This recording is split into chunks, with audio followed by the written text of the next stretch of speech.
It's finally here at the studio, the HP Victus 16. This laptop I've had my eye on for quite some time because of its budget price point. The beauty about this guy is it's 16 inches, right? And it's an option compared to the more expensive HP Omen 15.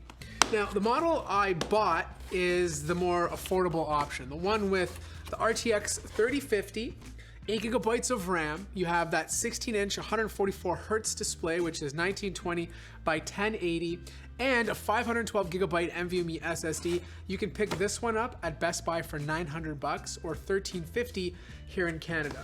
Now, in the box, you get the laptop itself, some paperwork, which we don't care about, and the charger. Now, this charger should be 200 watts. It's a bigger charger for a 3050. I'm kind of surprised that they're using such a big charger for a 3050 because you can probably get away with a 135 watt to 160 watt charger instead. So this is gonna add a little bit of weight to the laptop. Now the Victus is a bit heavier than the Omen 15. This weighs 5.44 pounds, which is slightly heavier than the 15-inch Omen, but in good reason, right? You have a bigger display to work with, so the weight is obviously going to be heavier. The materials are all recycled, so it ranges anywhere from recycled aluminum to recycled plastics. Apparently, the speakers are made out of ocean-bound plastics. HP is really pushing the environmental aspect of building these laptops, as they should, because a lot of material is wasted, and if we can put it back into our products, it's a good thing. Now, to give you guys an idea of how this laptop compares in size with the Omen 15, I have one right here. As you can see, there is a big difference. It's obviously wider, it's deeper due to that bigger display.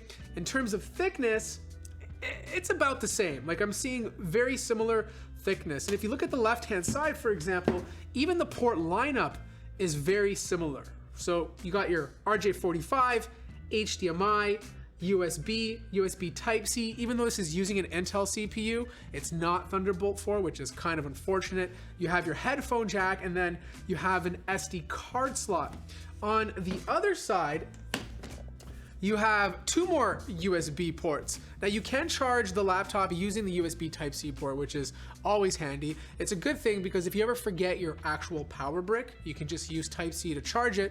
Unfortunately, it doesn't give you the same sort of performance if you're planning on gaming, but if you're bringing it to class, you can carry a lighter charger with you and just use it for productivity. I really dig the look of this. There's no HP branding on this whatsoever. You have a couple of the numbers on the bottom left, which you see on the keyboard deck of the Omen 15. It says Victus back here, and then you have a V logo right in the center. It looks like a gaming laptop, but it doesn't look overbearing. Like, it's very respectable. You have a bit of lid flex at the top, a little bit more than I'd like. It doesn't have that crazy gap that the Omen 15 has. That was a major complaint on the previous Omen 15, so this is not gonna like smush in your bag if you place it there. You can open it up with one hand, obviously, and this is exactly what the keyboard deck looks like. Honestly, it looks very similar to the Omen 15, right? You have the same typing experience. The keyboard deck is actually a bit mushy. The keys itself are mushy too. I would have loved to see more travel distance on this. It doesn't feel like a proper gaming keyboard. You do get the full numpad, which is something you don't get on the Omen 15, so that's very nice to see. This entire deck is made of plastic, and then you have a hinge, which feels a bit stiff, but you do have that wobble at the top. Like, if I open it up like this, you're gonna see it wobble a little bit. There's definitely a bit of screen flex, more than I'd like, but again, I don't think I'm too concerned. The display doesn't go all the way back. This is the furthest it goes, which is more than enough. Like, I don't find it constrictive depending on what I'm doing. The touchpad is absolutely massive, which will give you enough space to move your fingers around. And of course, it's made out of plastic, so you're not gonna get that glass touchpad, but it is precision drivers. I just finished setting up the laptop, and one thing I noticed is that the touchpad has a big gap between the top surface and the bottom, so whenever you click on it, it's a bit loud.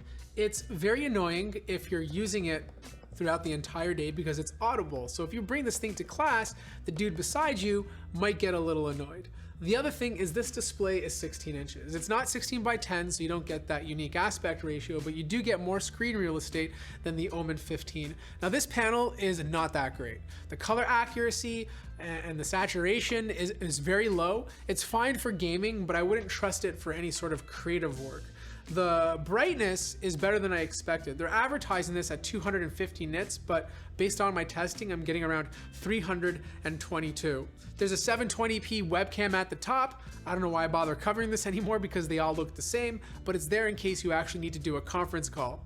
Because this is using an RTX 3050, don't expect to play games at ultra settings. Like, this laptop is capable of playing all the newer titles. It's just that some of the more demanding ones, you're gonna have to drop the settings down to medium. If you're playing older stuff, it'll handle it just fine. It's just the newer stuff might be a bit too demanding for this laptop. I did a quick Cinebench test on the CPU, and the multi-core speed is a little bit lower than the Ryzen 5 5600H. Where this does excel though is in the single core clock speeds, which I feel is a bit more important right now since you are going to be gaming at 1080p.